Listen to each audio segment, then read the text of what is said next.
साहेब की जय। विश्व वंदनीय संत सम्राट बंदी छोर सदगुरु श्री कबीर साहब जी, मेरे हृदय मंदिर के आराध्य परम पूज्य सदगुरु श्री महान साहब जी, पूजा के योग सभी संत समाज, मैं चरण कमलों में सिर झुका के त्रिवार बंदी करता हूं। बोलिए श्री सदगुरुदेव की जय। सदगुरु श्री कबीर साहब जी इस धरातल पर ऐसे महापुरुष हुए जिन्होंने सत्य न्याय निर्णय का उपदेश दिया, भ्रम भूल कल्पना से बचने का उपदेश दिया। सारे संसार में सब डुबाने वाले मिलते हैं, निकालने वाला कोई नहीं मिलता। सबके सभी भूल में डालने वाले मिलते हैं, भूल से निकालने वाला कोई नहीं मिलता। जहां देखो वहां भूल है, भूल में सारा संसार जा रहा है। भूल से निकलने का यदि कोई उपदेश दे तो लोग आंख निकाल करके खाने को दौड़ते हैं, मारने को दौड़ते हैं। उनके अंदर इतना बड़ा पाप छाया जाता है कि सत्य बात को मानना ही नहीं चाहते। उनका पूरा तन मन वचन काला हो जाता है, गंदगी छा जाती है। विचार की बात सुनते ही मनुष्य के अंदर क्रोध छा जाता है और अविचार की बातें करते ही बड़े प्रेम से सुनने लगता है। यदि इनसे कहा जाए कि घर में रहकर के माता पिता की सेवा करो तो इस नाम से एकदम चिढ़ने लगते हैं, और उनसे कहा मंदिर बना लो उसमें पूजा करते रहो तो बहुत खुश हो जाते हैं। क्योंकि मंदिर बना के पूजा करने पर खुश इसलिए होते हैं कि वहां पर न कपड़े धोने पड़ेंगे, न उनकी सेवा करनी पड़ेगी, और न मूर्ति के लिए डॉक्टर की जरूरत पड़ेगी। और माता पिता की सेवा करेंगे तो उनके तो कपड़े भी धोने पड़ेंगे, भोजन बनाना पड़ेगा, बीमार पड़ गए तो डॉक्टर के पास भी ले जाने पड़ेंगे। इसलिए चालाक लोग चेतन पूजा से डरते हैं और पत्थर पूजा को बड़े प्रेम से करते हैं। सदगुरुदेव श्री कबीर साहब जी कहते हैं कि आज वर्तमान में आप लोग अपने आप को जान लोगे और भ्रम को हटा दोगे तो भव से पार हो सकते हो, नहीं तो सारे संसार में कोई आपको बंधनों से छुड़ाने वाला नहीं है। सबके सब डुबाने वाले मिलेंगे, सबके सब जिह्वा लंपट मिलेंगे। कामी, क्रोधी, लोभी, मोही, हठी, सटी, पक्षपाती ऐसे लोग मिलेंगे। आपको सज्जन पुरुष बहुत कम मिलेंगे, सत्संगी बहुत कम मिलेंगे, माता पिता की सेवा करने वाले बहुत कम मिलेंगे, संत गुरुजनों की सेवा करने वाले बहुत कम मिलेंगे, और नदी नालों की पूजा करने वाले लाखों मिल जाएंगे। गंगा पे जाकर के देखो कितनी भीड़ लगी हुई है।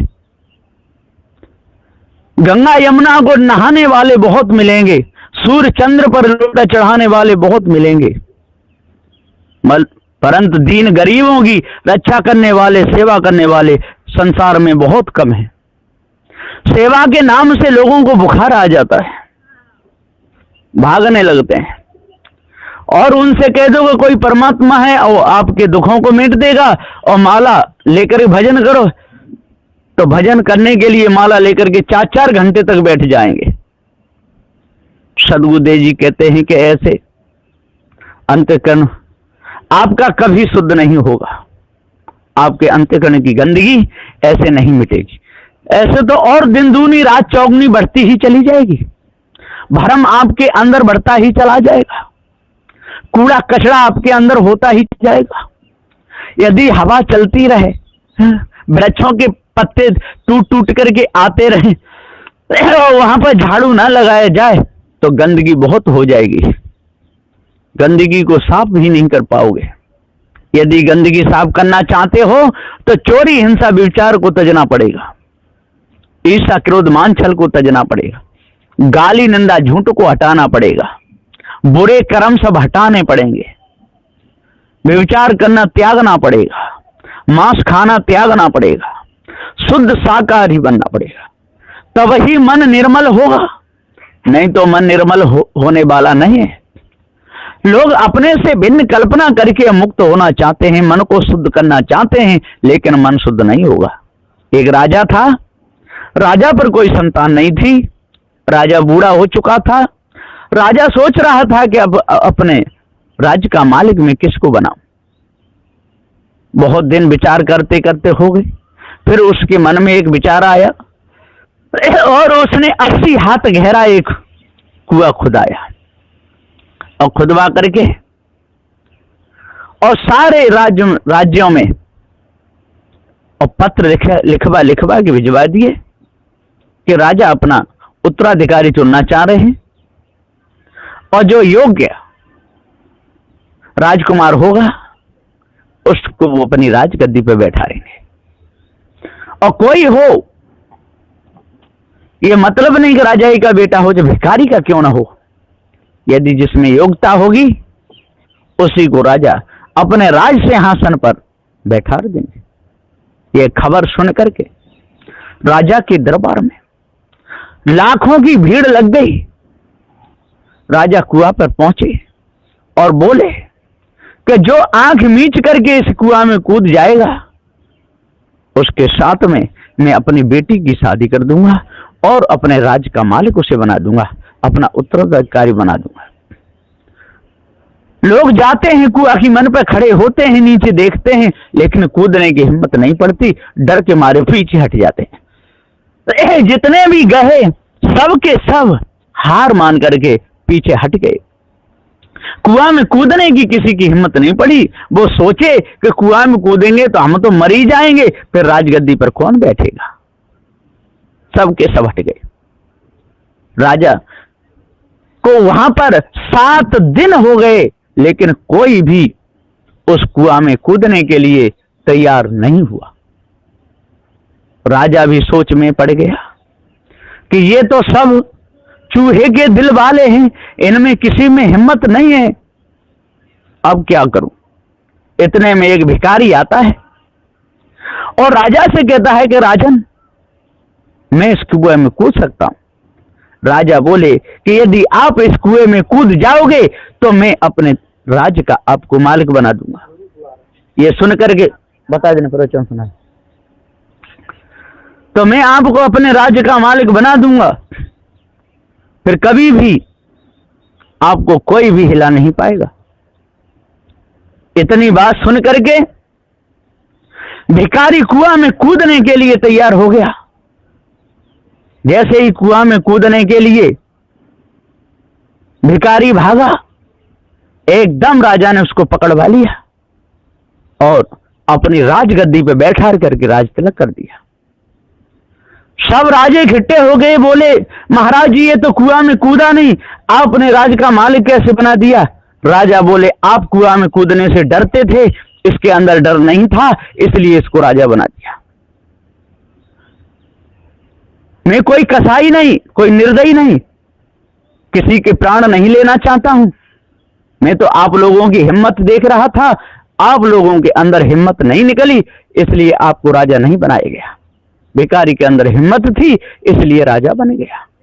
तो सदगुरुदेव जी पुकार के समझाते हुए कहते हैं कि जो तन से, मन से, वचन से संत गुरुजनों की सेवा करता है, जो तन से, मन से, वचन से संत गुरुजनों की पूजा सेवा करके मन को जो निर्मल कर लेता है, उसके हृदय के विकार दूर हो जाते हैं, उसके अंदर हिम्मत रहती है सेवा करने की। और जो सेवा करने से डर जाता है वो कमजोर दिल का होता है, उसके अंदर हिम्मत नहीं रहती। तो जो सेवा से डरता हो वो किसी भी पद के काबिल नहीं रहता है। सेवा से जो डरता है वो किसी भी पद के काबिल नहीं रहता है। और जो सेवा में लगता है उसके अंदर साहस रहता है, उसके अंदर हिम्मत रहती है, उसके अंदर वीरता रहती है, और उसके अंदर कभी कमजोरी नहीं आती, उसका सिर कभी नीचा नहीं होता। और जो ईंट डेल पत्थरों की पूजा करते रहते हैं, माता पिता की सेवा से डरते हैं, संत गुरुजनों की सेवा से डरते हैं, दीन दुखियों की सेवा से डरते हैं, मन में उनके विकार छाए रहते हैं, उनके अंदर गंदगी छाई रहती है, उनका मन शुद्ध नहीं हो पाता।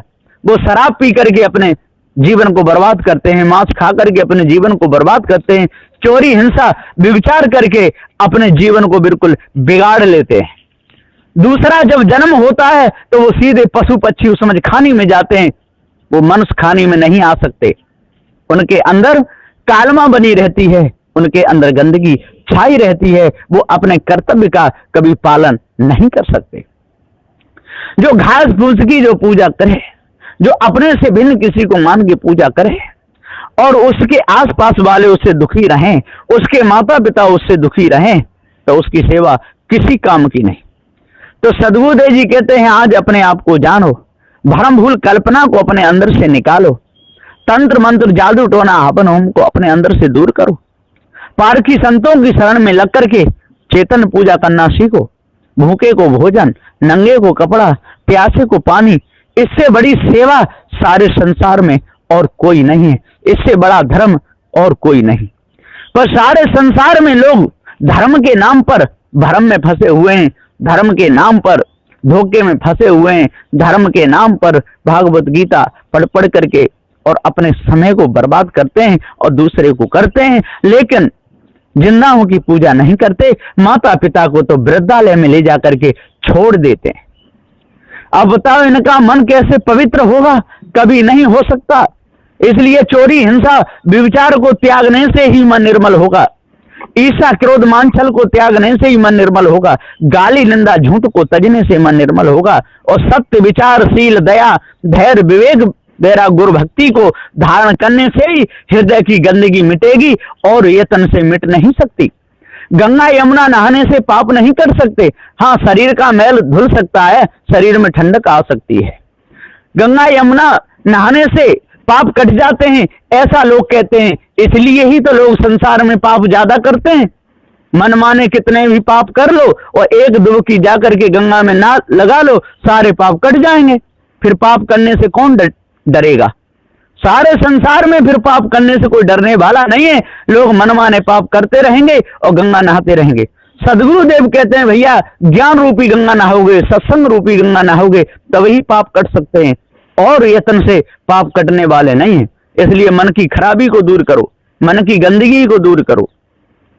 सभी प्रकार की गंदगी जब दूर हो जाएगी तो आपका अंतर्गत निर्मल हो जाएगा, आपके अंदर शांति महसूस होगी और आपके अंदर पवित्रता आ जाएगी, और मन में किसी प्रकार का फिर विकार नहीं रहेगा, आपको पूर्ण शांति मिलेगी। इसलिए जल्दी से जल्दी जड़ चेतन के भेद को जानें और पार की संतों की सेवा करके अपने हृदय की कालमा को दूर करें। बस इन्हीं वचनों के द्वारा मैं अपनी वाणी को विराम देता हूं। बोलिए श्री सद्गुरुदेव की जय।